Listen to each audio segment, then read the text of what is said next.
Bismillahirrahmanirrahim. Assalamu alaikum. This is me, Nadia Rajput from Desi TV USA. Let me take you to the special news.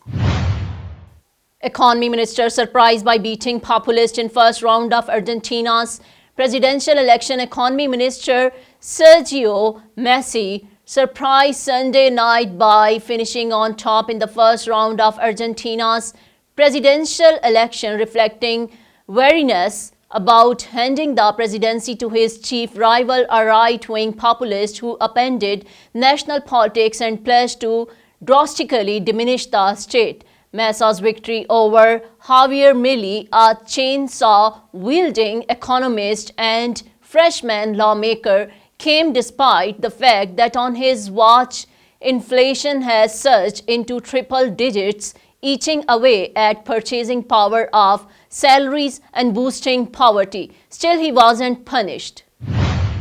Norma downgraded to a tropical storm in Mexico as Hurricane Tammy leaves Barbuda. Norma strengthened slightly and dumped heavy rain after being downgraded to a tropical storm Sunday as it moved into mainland Mexico, while Hurricane Tammy left the Caribbean island of Barbuda with minor damage. Once a Category 4 Hurricane, Norma came ashore Saturday as a category near the Pacific resort of Los Cabos at the southern tip of the Mexico's Baja California peninsula. Tens of thousands were left without power.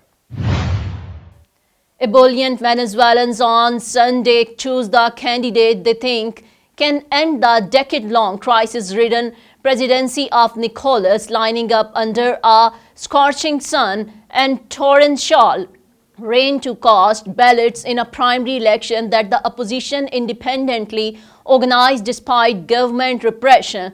That was a feat unto itself, but voters had not learned any results hours after polls started closing because of yet another internet censorship obstacle thrown at the effort that the opposition had planned since last year and executed without any assistance from Venezuela's electoral authorities.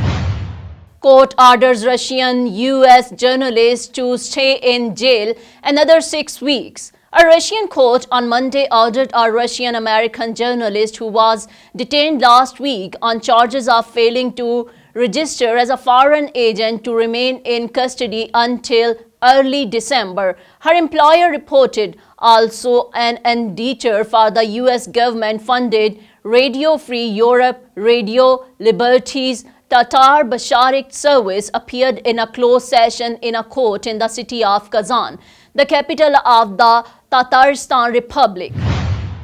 That's all for now. Keep watching Desi TV USA. Please like, subscribe, share and comment.